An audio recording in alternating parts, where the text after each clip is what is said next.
Gentlemen, stout your engines. Okay, well, this is actually hops, but you get the joke. It is a pun. You have to do a beer pun when you're talking about this sort of stuff. And of course, we have good reason to be excited. Bruce Sample joining us here on Breakfast Television from Hogshead Brewery. And of course, you guys are at the forefront of this craft beer revolution that's happening in our region. Tell us a little bit about what Hogshead brings to the table. Hogshead is basically a West Coast brewery. We're going to be lots of malts, lots of hops. We want our beer to be state-of-the-art. Basic ingredients in beer would be the two-row barley, which would be about 80% of your grain bill. Then your specialty malts. This is a chocolate, and this is a crystal. Now these would give color into your beer. So, for example, all right, let's crack that open and see what this looks like. This is baby back. So, which particular grain are we actually looking at here for the color? The color would be the chocolate and that crystal. And as you can see, this has a nice reddish color to it. I got to concede that I am putting my willpower on display right now. That is a tantalizing pour. Now, of course, this all looks fantastic, looks great, tastes great from my sampling. What is it, I guess, that specifically makes craft beer craft beer? What's the distinguishing characteristics between this and what the big names do? Well, we do in small batches. We have no preservatives in our beer. It's all natural. 4 ingredients are barley, hops, water, yeast. These would be the 2 different hops that we use in the baby back. You have Centennial and Cascade. They'll give bitterness and flavor to the beer.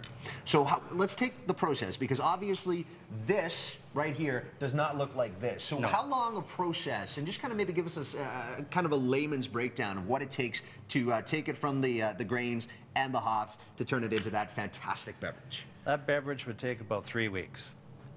Basically, you set up for your brew day, you mill the grains into a mash tun with water, you steep it for an hour, recirculate it, pull off the liquid into a brew kettle, add the hops, boil it, chill it down, put it in the fermenter, add the yeast, and about 3 weeks later, it's bottled and going out the door. There you go. Now, we were talking a little bit about the names behind some of these. You know, some familiar, we talk about beer, hops beer, we talk about IPA, we talk about porter.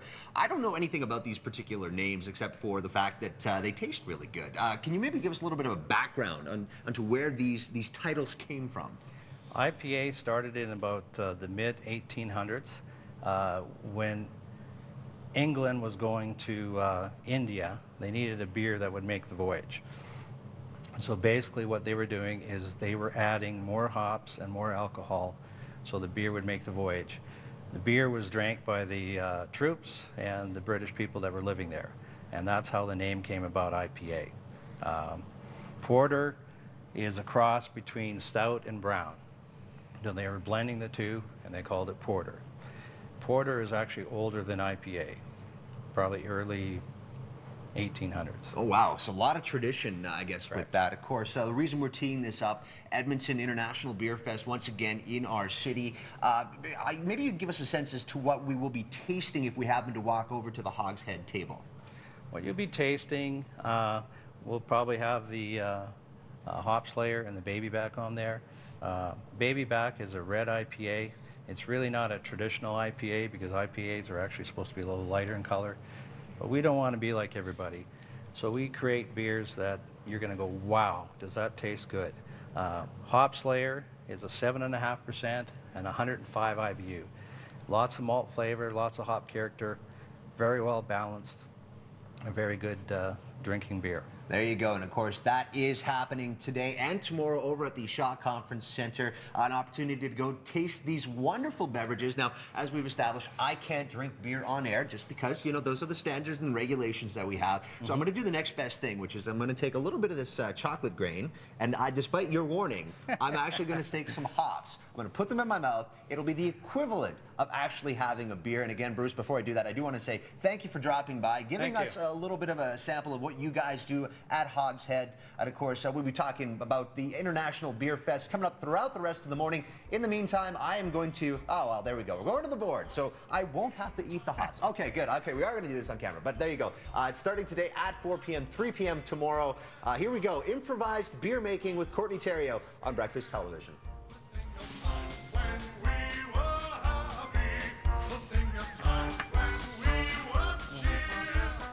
We'll be back in a couple minutes.